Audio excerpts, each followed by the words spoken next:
Hey, I'm Rob Adler, and welcome to Understanding Upstate, the podcast dedicated to exploring what makes upstate New York such a unique place. Each week, my co-host Jim Search and I dive into a new upstate topic to better understand what's up upstate. And this week, we are taking a cruise down the Chenango Canal. That's right!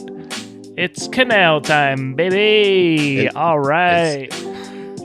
It's like Canal Week, except not a week. I mean, not a full week. Someone could listen to this episode every day of the week. Why not? Why not? I mean, they could. I'd have questions for them. I'd have a lot of questions. We'll have, after this episode, we'll have 2 canal episodes. Right. You know, you can mix it up a little bit. It's pretty good. You mean like alternate? Yeah. Do our Eerie Canal episode, do this one, the Chenango Canal. Then go back to the Eerie Canal.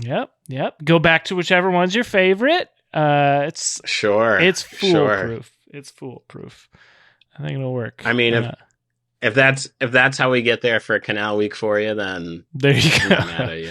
Look, once we have 7 separate canal episodes, which is only a matter of time. I think we will officially launch a Canal Week. Then you can and if you are in re-release support, them. There we go. Yeah, we'll package them. And if you are a listener who's in support of a future Canal Week, you can let us know by subscribing, rating, and reviewing the podcast, and then throwing in the comments, because you're going to write a positive review. You're going to say #yes Canal Week, and we'll totally remember what that. We'll totally remember what that means.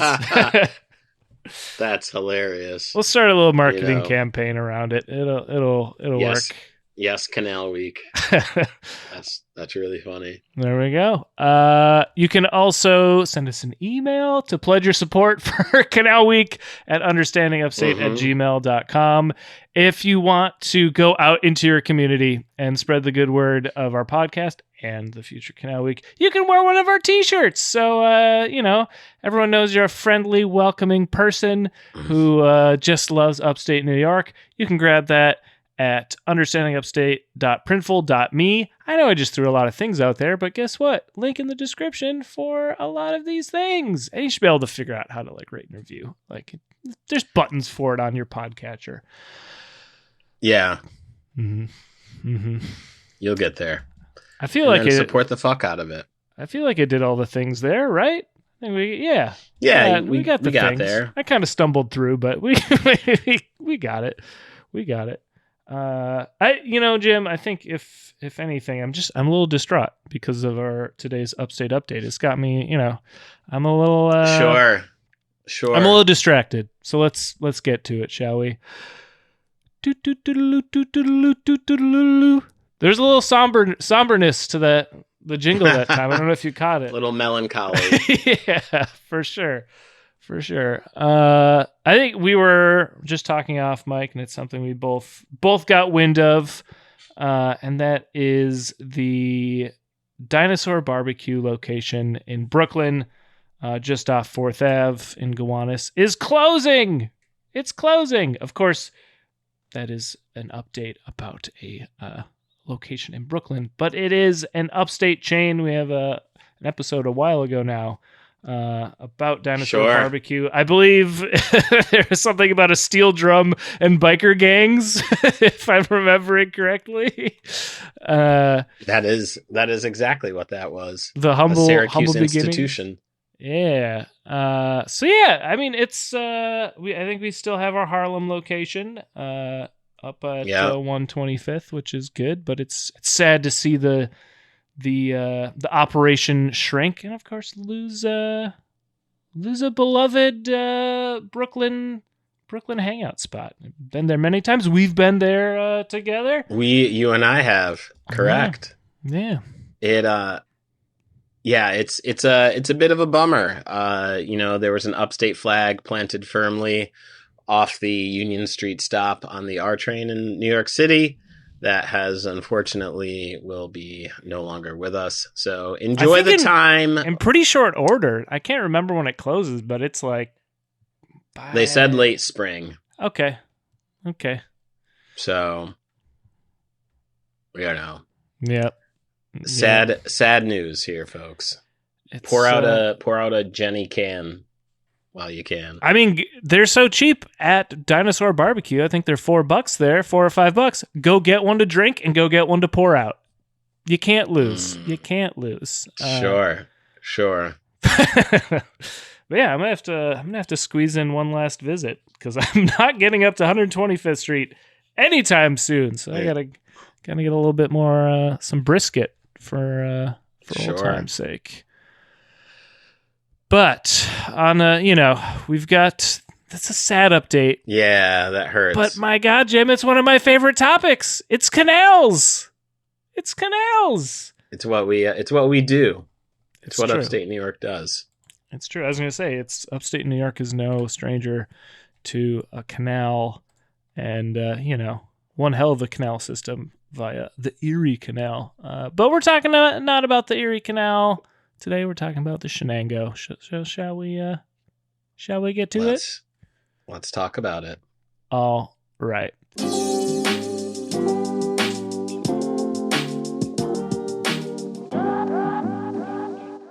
The Chenango Canal was a towpath canal in central New York in the United States that linked the Susquehanna River to the Erie Canal. Built and operated in the mid-19th century, it was 97 miles long.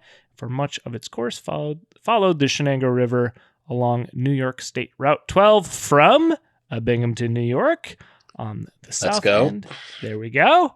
To Utica on the north. It operated from 1834 to 1878 and provided a significant link in the water transportation system of the northeastern U.S. until supplanted by the region's developing railroad network, which is a recurring theme on our podcast. Yes, when we talk about canals, the other shoe eventually drops on a railroad takeover, if you will. Which also, interestingly enough, was, Schenectady was the railroad train car manufacturing hub for a long time. It's still a very upstate business, just given what are Great Lakes and New York City downstate, the Hudson and everything. There's, so at least replaced by still an upstate industry, but I digress, Jim. Mm-hmm. I digress. So the canal was first proposed in the New York legislature in 1824 during the construction of the Erie Canal, prompted by lobbying from local leaders in the Shenango Valley. It was authorized by the legislature in 1833 and completed in October 1836 at a total cost of $2,500,000, which is a cool $90 million today. Which that seems pretty reasonable for. Well, when I saw 2.5 million, I was like, back then, yeah, that's goddamn. That's a lot. That's a fuck ton of cash, man. Mm-hmm. It's a lot of money to dig a long ditch. It's yikes. And we're gonna see how it got built too. There's one particular point of interest, but all right, we'll get there. All right.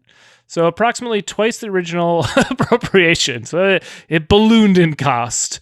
In 1833, a grand ball was held in Oxford, New York, which feted the canal's approval.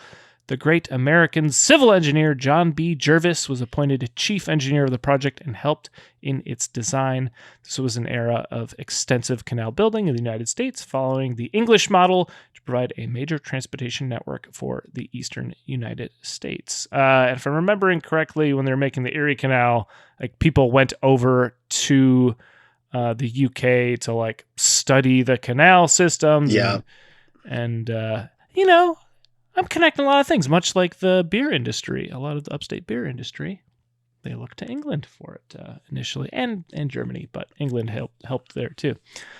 So the excavation began in 1834 and was largely done by Irish and Scottish immigrant laborers, digging by hand using pick and shovel, clipping through rock, and wading through marsh. They were paid $11. Imagine digging by hand.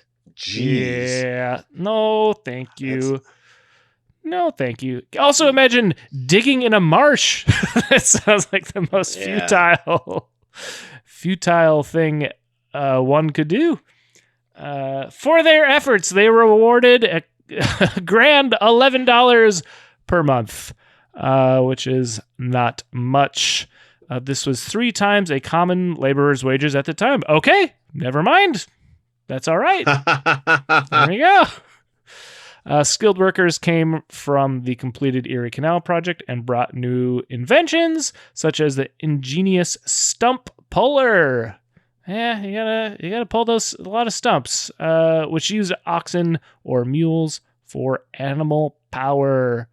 Work camps for the laborers were established along the route, and as many as 500 men stayed in each camp. The canal opened in October 1836 and was billed as, quote, the best built canal in the state. That's a bold claim. That's huge. That's a bold claim. A lot. Oh, and for the record, $11 back then is $422 today. Oof. So, per month? Man, yikes. I mean, you don't have rent, so you don't have to worry about that. It's a housing hack, I suppose, living where you work. Ooh, still. $400 a month. That would be hard to do. Yeah. Let's see. The Chenango Canal was 42 feet wide at the top and 26 feet wide at the bottom and averaged about 4 feet deep.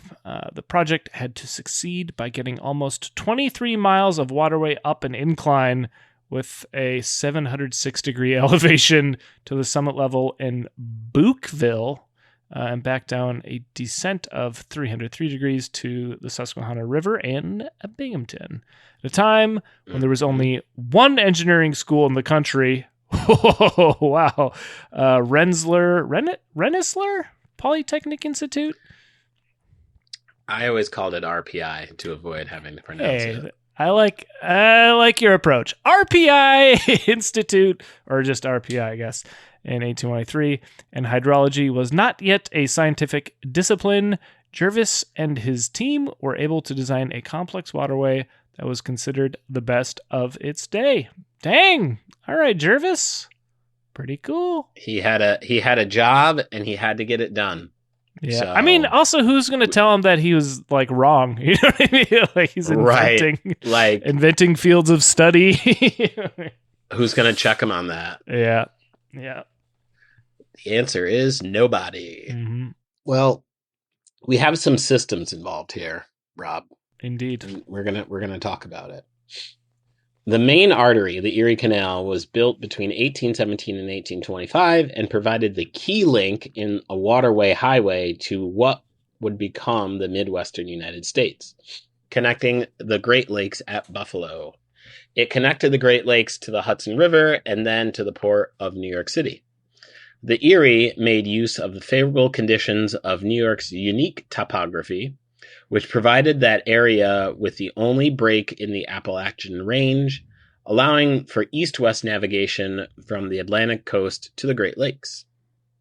The canal system gave New York a competitive advantage and helped New York City develop as an international trade center and allowed Buffalo to grow from just 2,000 settlers in 1820 to over 18,000 people by 1840. That is quite a explosion within 20 years, I would say.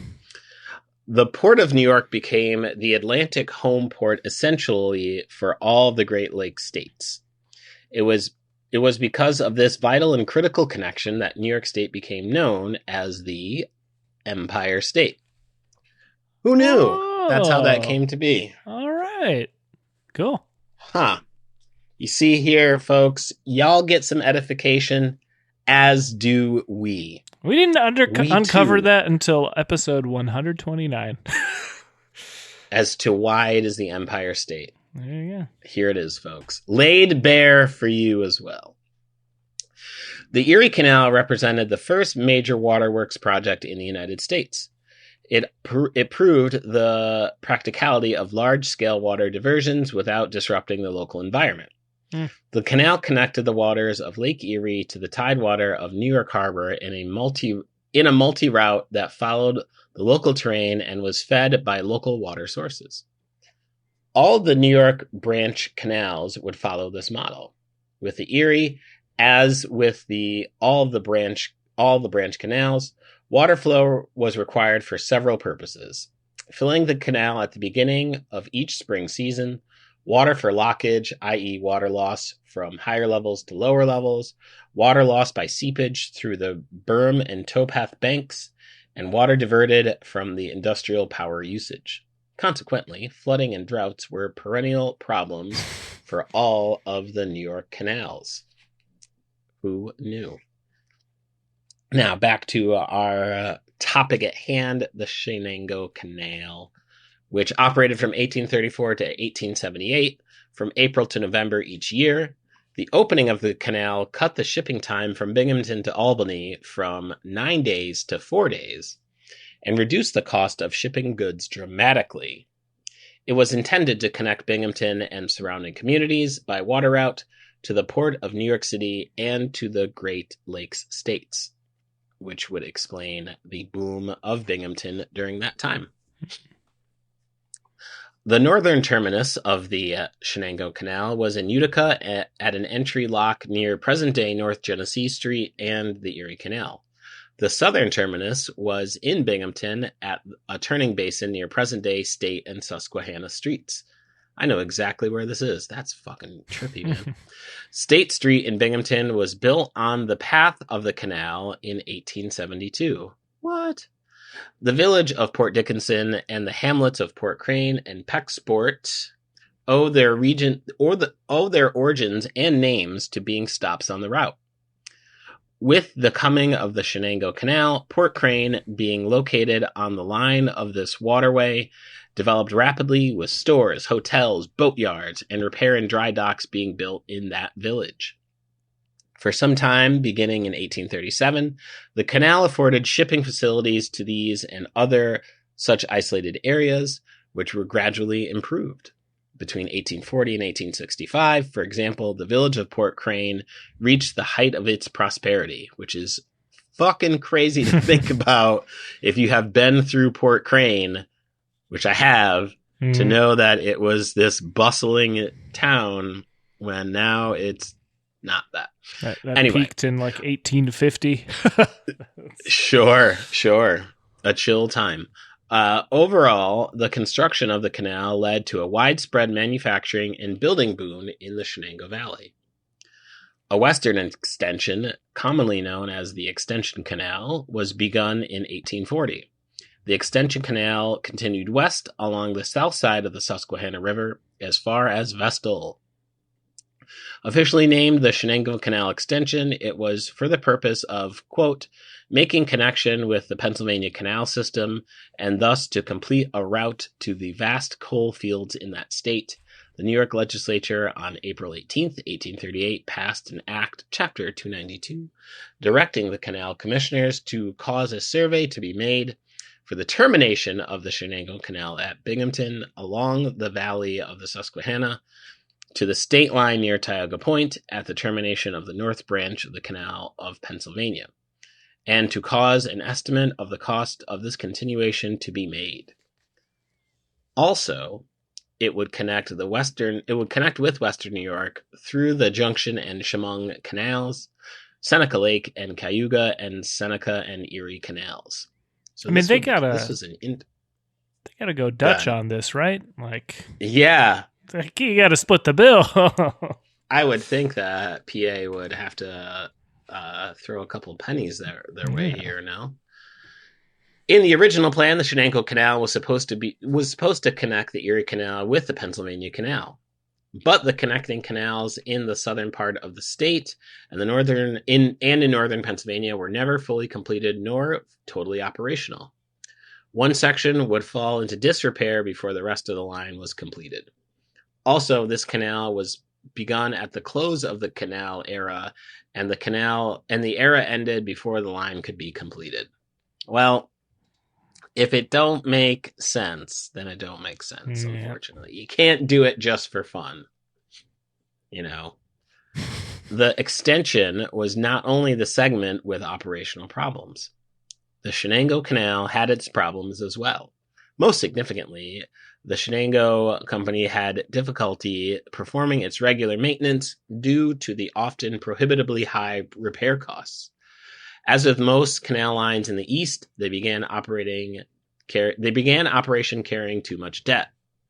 If the company did not show a wide enough margin for the user fees during the season, it would end the year in a deficit. Also, as with many similar canals, the Chenango's greatest error was that they initially installed a system using wooden locks. With New York's frigid weathers and freeze-thaw cycles, the wood never held up very long. I was thinking that as soon as they said they were wooden locks. As soon as one section had been repaired, another would give out, and it usually took more time and money than was available before they were all in operation. The original structures were all rebuilt incrementally.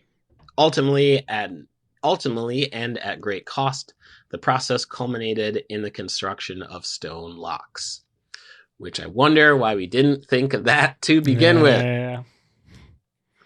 Why didn't we think of that to begin with? But you know what? We can't go in the past. It happened already, folks. Can't turn back the clock on that one. But we can look at the operation of the canal. Shall we jump over there, Jim? I would love to. All right. So the competition kept the freight rates low. Before the canal was built, it took between, 9 and 13 days to ship goods by wagon from Binghamton to Albany for a cost of $1.25 per 100 pounds. Seems reasonable. Sure. Canal boat made the trip in less than 4 days and cost 25 cents per 100 pounds. Records also show an example of a fare on a packet line that ran between Norwich and Binghamton. The fare was $1.50 per person, departing at 6 a.m., arriving sometime between 6 and 8 p.m. That's the day. That's your full day, Yes. man. I mean, Jim, $1.50 and I get to be on the canal all day? Sign me up. Sign me up. I'd pay $10.50 for that privilege. Sure. I mean, if you want, I don't think they're going to turn away your money if you're that eager to give it to them. That's true. Let's see. Many classes of boats frequented the Chenango Canal and included packet boats, scows, lakers, and bullheads, the name for the freight barges, which were the most common boats seen. The bullhead was so named because of its blunt and rounded bow. They were about 14 feet wide and 75 feet long and were sometimes loaded so heavily that they would periodically drag along the bottom of the canal. That's not efficient. That's no good. The packet boats and barges were drawn at an average speed of 4 miles an hour by horse or mule teams on the towpath. The passenger boats were usually pulled by horses, which were changed every 10 miles. The freight barges were pulled by mules, which were changed every 4 to 6 hours. Each barge had 2 cabins, one at the bow to stable the animals, usually horses or mules, that pulled the boat, and one at the stern, which served as a living quarters for the captain and crew, and sometimes a whole family. The packet boats bore names like the Madison of Saulsville with Captain Bishop, or Fair Play with Captain Van Slick, or Slick. I'm going to go with Captain Van Slick. It's more fun name for a captain. And were manned by a minimum crew of 3. Each boat needed a driver walking on the towpath, controlling the animals, a bowsman controlling the movement and direction of the bow, and a steersman on the aft deck. The passengers were seated in chairs on the top deck. When the boat would near a town, the crewmen shouted, "Low bridge!" and everyone would retreat to the lower deck to avoid being swept overboard by a bridge. Okay. That's smart. Yeah.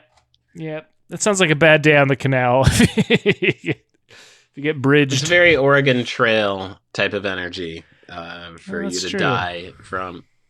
dysentery or die from being swept over by a bridge, being And- knocked out by a bridge. At you're traveling how fast? Not very. 4 miles an hour. You got some time to dodge that bridge. Yeah, you have time to make several decisions actually before you get to getting out of the way of the boat. So that's true. That's nice, at least. All right. Well, let's talk about the impact a little bit more that it had on the area. So we got the first packet boat, the Dove of Soulsville, which arrived in Binghamton from Utica on May 6, 1837. It officially opened the canal and was quickly followed by a new development along the canal's route. The area benefited from the arrival of new settlers, new and needed merchandise, and the provision of a means of shipping finished goods and products in and out of the local areas. Mills and factories sprang up along the southern end of the canal, while stores and hotels arose all along the retail corridor. Numerous and varied supporting businesses also flourished, including taverns, inns, and boatyards for building and repair. Farmers now had an efficient, affordable, and dependable means of transportation, enabling them to sell their perishable milk production to butter and cheese factories. The factories could readily ship their product to market. Apple cider and cider vinegar were shipped from Mott's at what is now the Bookville Mill. Lumber mills had affordable availability of their resources and access to their markets. And don't worry, guys, Mott's is on our list for future episodes. Yeah, we're going to get there. We'll get there. In a few instances, however, mills were forced to cease operation. Such was the case with the Madison's Soulsville Mill, whose water supply from Oriskany Creek was diverted away to be used for the supply of the canal. Ooh, that's bad luck. The Chenango also allowed for efficient, comfortable, and relatively fast passenger transport.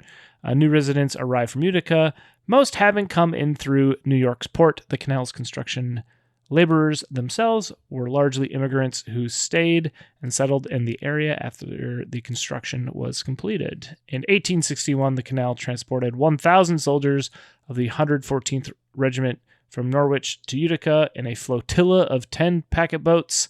This was the first leg of their journey southward to serve in the Union Army during the war. Each town through which they passed met them with flags, fanfare, and patriotic fervor. A watercolor painting celebrating that event hangs today in the Chenango Museum in Norwich. All right. Huh. I'm going to have to check out this another Chenango topic Museum. I was going to say another topic for us to investigate here. There we go. At Understanding Upstate.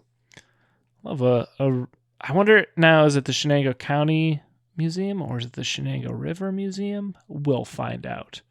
We'll see when we get there. Yeah. The canal itself was also utilized for recreation. In the summer months, it supported swimming, boating, and fishing. In the winter months, after the surface froze over, ice skating and even horse racing became favorite pastimes. Making the horses race on the ice? That sounds fucked up. Yeah, I'd love to know a little bit more about even just like logistically how that's possible. But yeah, listen. Hooves don't seem well equipped for ice, but what do I know?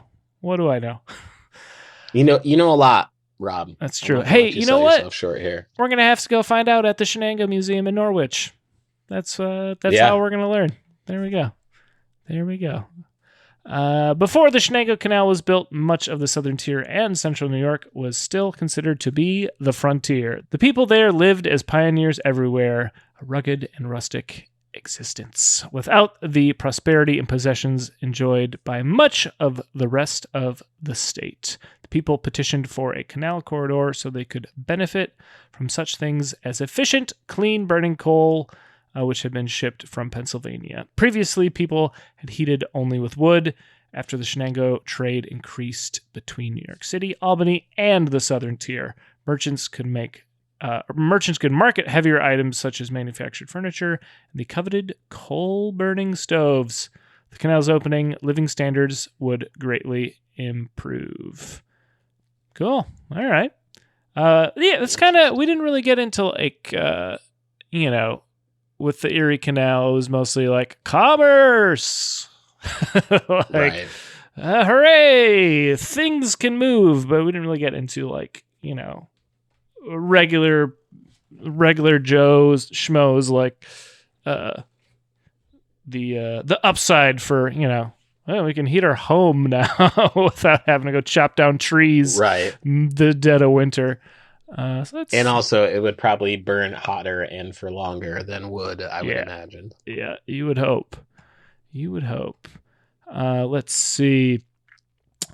So the canal, of course, was a source of local employment. It is believed that Philip Armour, the millionaire meat packer from Madison County, had first worked as a mule driver walking the Chenango Canal. The countless miles must have built his legs and tenacity, for he eventually quit and walked across the United States. Okay. He went to work in the gold fields of California. He gradually earned a fortune and ultimately became a shipping magnate. The system he probably learned from his experience on the Chenango. This guy walked across the United States in the 1800s? What? Just, I mean, you gotta get money at the end of that. I guess there's gold in them hills, Right. Okay.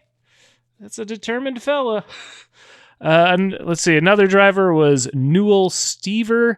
He was a veteran canal boatman who in 1927, at the age of 76, spoke of his colorful memories living on the Chenango Canal packet boat. His interview was published in the Norwich Sun. Quote, "When I was 5, I began driving canal boat teams on the towpath." Okay. Pulling the boats. Such work was common to boys of that age. I can remember driving a team hour after hour up the towpath for 20 miles when I was 5. When I was tired, I'd rest part of my weight on the tow rope. It seemed to rest me. My father was at the helm. But when I became 10, I took my turn at the helm, and a younger brother drove the teams. Whole families lived on the canal boats. It was the oldest of 21 children. Wow. Fuck. That's a lot of kids. How is the mom still alive? I don't know.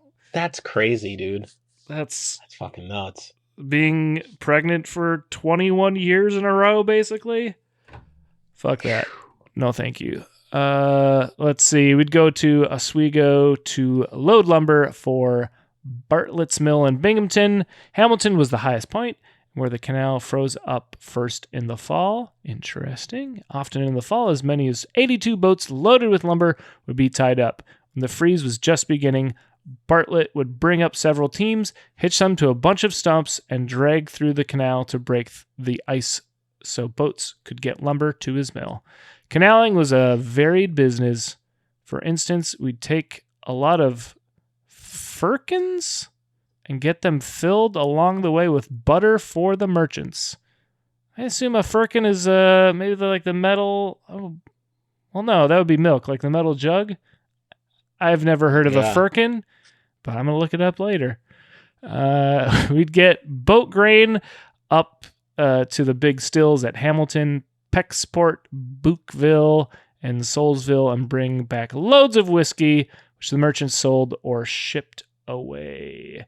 We only did the boating. Whiskey then sold for 25 cents a gallon. Can you imagine buying whiskey by the gallon? It's... Not today. Sure. Not in my current... who among us hasn't bought a handle of whiskey? But that's not quite a gallon.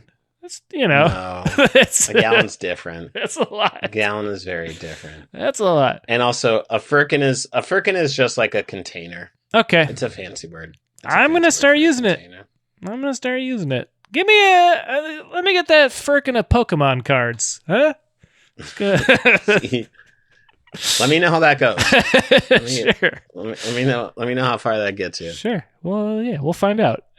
So it was a busy canal in those days. 3 years before the canal closed, about 50 years ago, from 1927, 120 boats carried coal.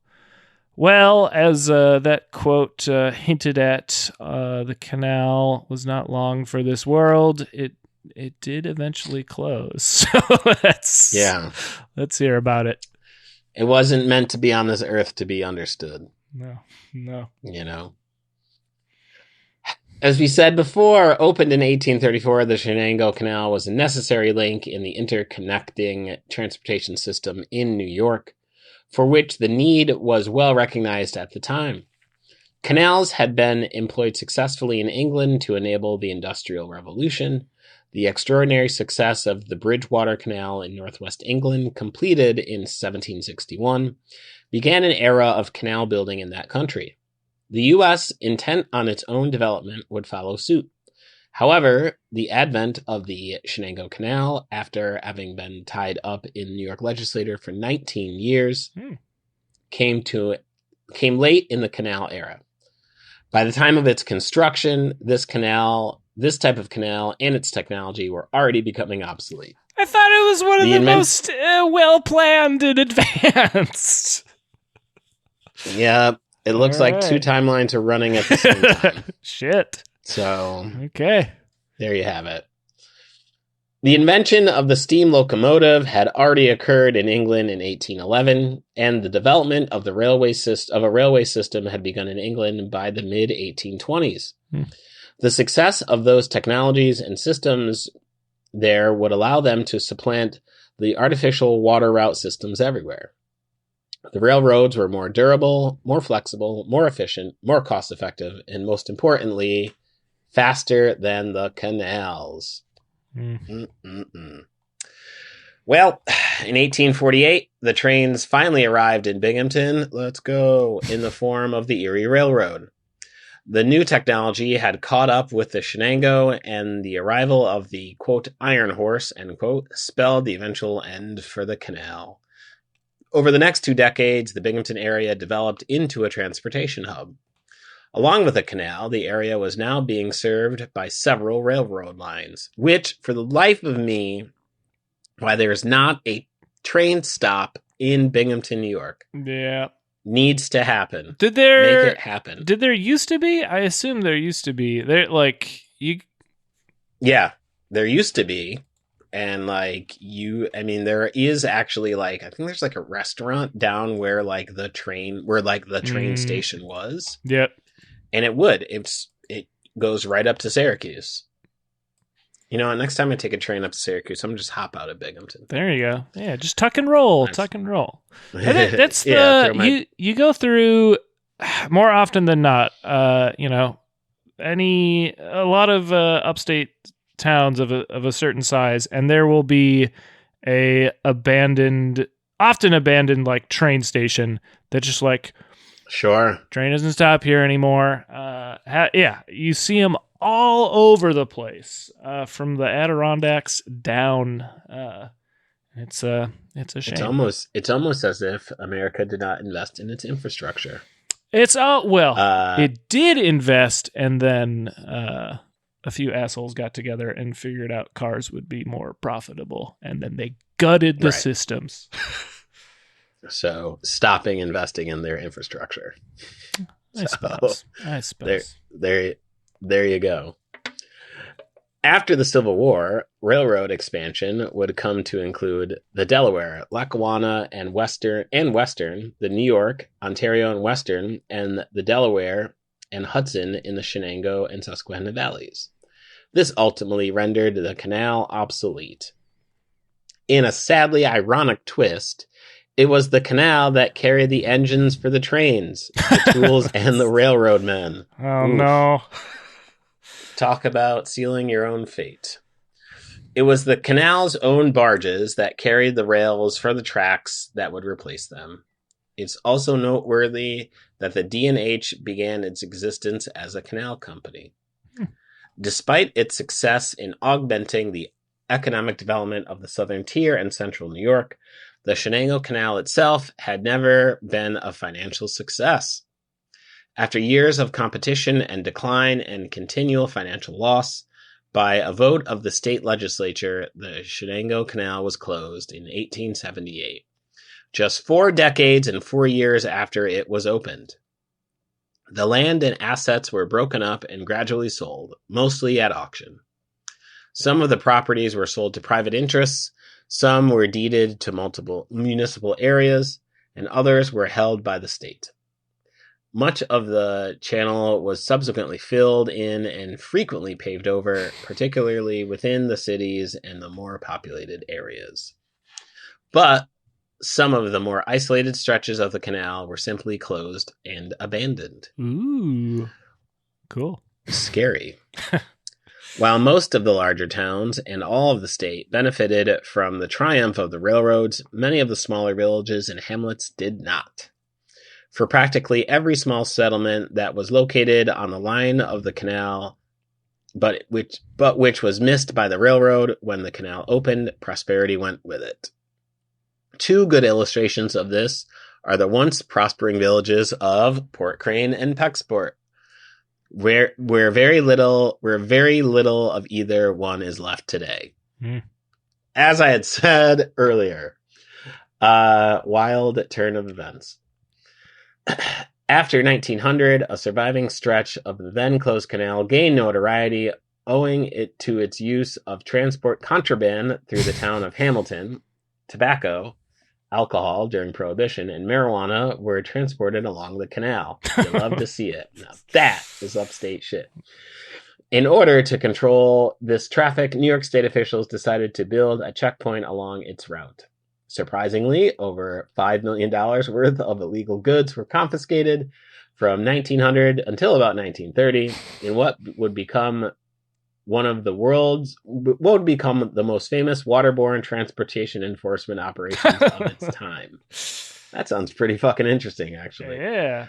Remnants of the stockade that was built can still be seen in the back rooms of the buildings housing the Flour and Salt Cafe at 37 Lebanon Street as of 2023, and also the associated stockade on the corner of Pine and West Kendrick Avenue in Hamilton. The Pine Street building was later converted into an asylum.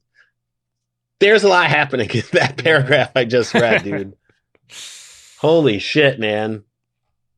You got trafficking, you've got asylums, you got a lot of wild shit going on there. That's a topic I want to know more. And I think these Speedy Freaks from Route St. Pete's do too. Yeah. If I must say. Well, Rob, that is the closure, but what is happening today? This is where is it now? Sure. Where is it now? All right. So in many places, the canal path became the roadbed for streets, and its path can be traced by the roads that replaced it. These include Binghamton State Street and Chenango Street, New York Route 5, New York Route 8, New York Route 12, and New York Route 12B. In Utica, the canal bed follows next to or underneath New York Route 12B/12 and enters the Eerie Canal west of State Street. Portions of the old channel, stone aqueducts, locks, and other structures still remain in place along its route and are visible in several locations. These include between Bookville and Soulsville, near Hamilton, New York, north of North Fenton, and west of County Road 32, north of Sherburne, west of New York Route 12B, and in the village of Oxford, both on Canal Street, the remains of a harbor on North Washington. The only place left with moving water is an area between Woodman's Pond, near the now extinct Pecksport, and the aqueduct on Canal Road, just after Bookville, which was the summit level on the canal. Most of these canal remnants, as well as much of the original path, are discernible using Google Earth. Okay. The Chenango Canal bed continues to exist in Utica alongside the arterial for a half mile just east of the arterial and south of the Burnstone Road overpass. The waters of Nail Creek flow through this section of the canal, The stonework of a lock remains in good shape and can be seen there. The towpath, however, is currently overgrown with brush. Let's clean up that towpath. What are we doing? Get it. Get the canal open again. There we go. Yeah, just one weed at a time. Just go on a one-man mission and single-handedly. I've seen crazier, like, TikTok and Instagram accounts. I can be the Chenango Canal guy. Yeah. Get some sponsorship. There we go. So the Chenango Canal summit level is a National Historic District located in the vicinity of Bookville in Madison County, New York. The district contains 3 contributing structures. It is a 5-mile segment of the Chenango Canal constructed between 1834 and 1836. The 5-mile summit portion is watered, owned, and operated by the New York State Canal Corporation as part of the feeder system for the Eerie Canal, about 30 miles north. The contributing structures are the canal, prism, and adjacent towpath, the remaining portions of the aqueduct that carried the Chenango over the Oriskany Creek, and a pair of stone bridge abutments. It was listed on the National Register of Historic Places in 2005. Currently, the community in the Madison area is working to develop a trail, along the original towpath. There we go. Someone beat me to it. Yeah. That's fine. I'll find another canal. You know what? That's okay. I'll do it. I'll keep searching.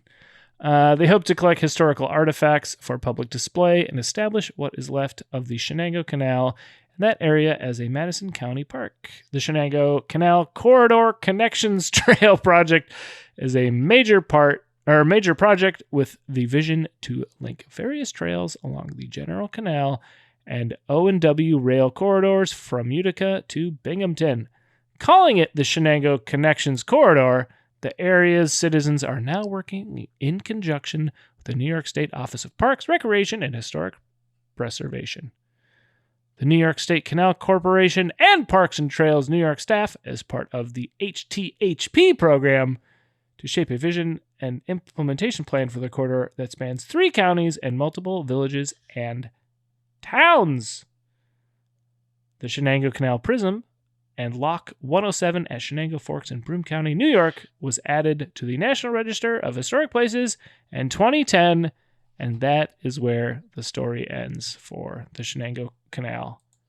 Until it reopens. I'm just saying, sometime, hopefully, in the near future. Hopefully. Fingers crossed. Yeah. There. Lord willing, and the canal don't break. There we go. Well, just don't use wood on the locks, and it'll be fine. Be fine. Smart. We got polymers we can use now. Get some plastic involved. It'll be fine. Nice, durable, and reliable. Worthwhile investment. Indeed. For sure. Hey, you know what else is a worthwhile investment, Jim? Tell me. It's subscribing, rating, and reviewing our show. You're investing a little bit of time to help our show continue plugging along, much like a very slow boat on the Chenango Canal. So get in there, give us 5 stars, write us a positive review, toss in a topic you'd like us to talk about on a future episode, and we will do it. Another reminder, we've got merch available. I think it was last week we were in the 70s or the 80s, and I was talking about a summer line of clothing, and the heat turned on today. So, we might postpone the summer line. Yeah, eventually. Maybe by May. In May we'll have some nice weather. That would be ideal. Yeah, that'd be I'd good. get down for that. But until we have, you should buy them now. Yeah, maybe some of the old shirts will go away. We don't know. Maybe the old line will disappear, much like the Chenango Canal. So go to understandingupstate.printful.me and go pick up a T-shirt for yourself and all of your loved ones, every single last one. All of them. Yeah. Every last person you care about deserves a shirt.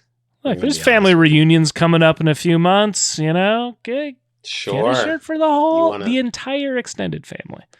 For the whole crew. Mm-hmm. For the whole crew. Mm-hmm. It's worth it. It's worth every penny.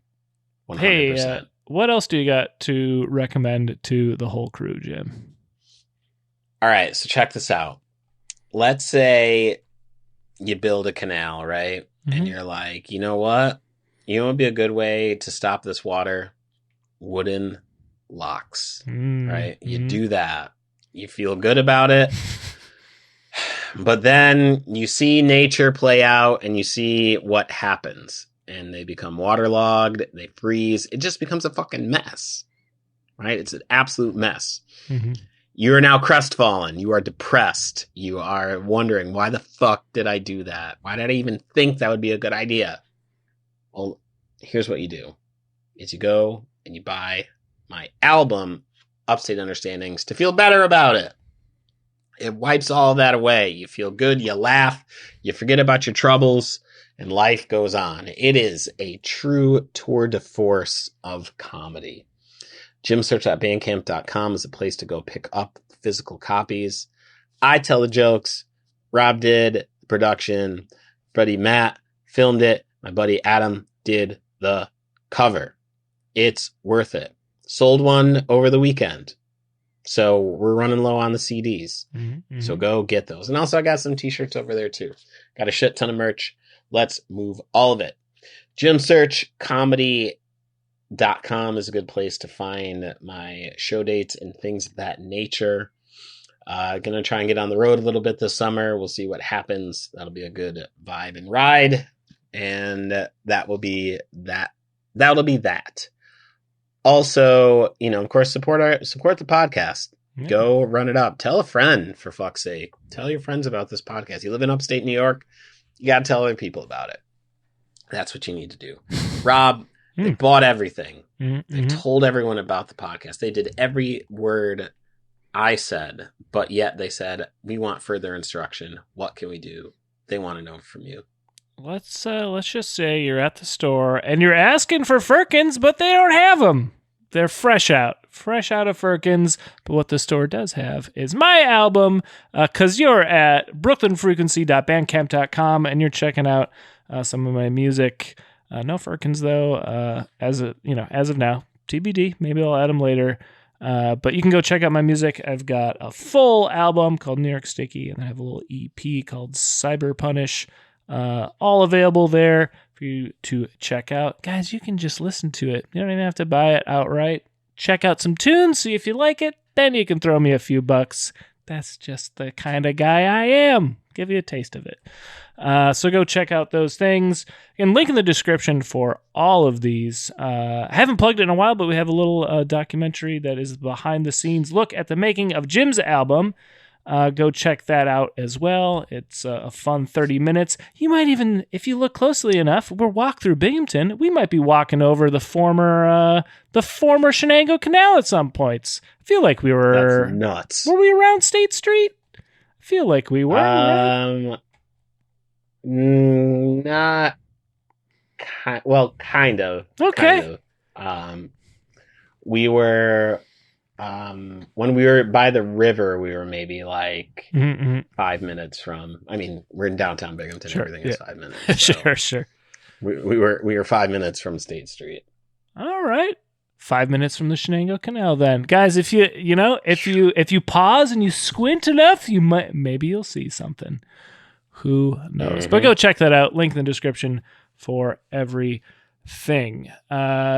Jim, we need a description of a hint for next week's episode. What do we got? Man, all I can tell you, shit's gonna be fucking crazy. Mm-hmm. It's gonna be fucking crazy. Yeah, it is. That's what I got for you, man. I'm real fucking crazy. I'm pretty excited for it. It's gonna be good.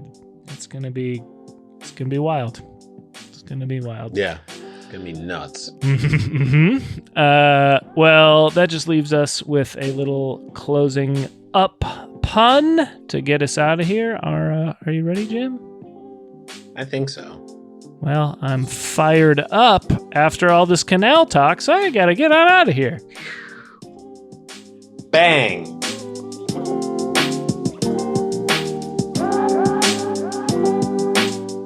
Understanding Upstate is a podcast hosted by Jim Search and Rob Adler, edited by Rob Adler, and music from Regal Monk.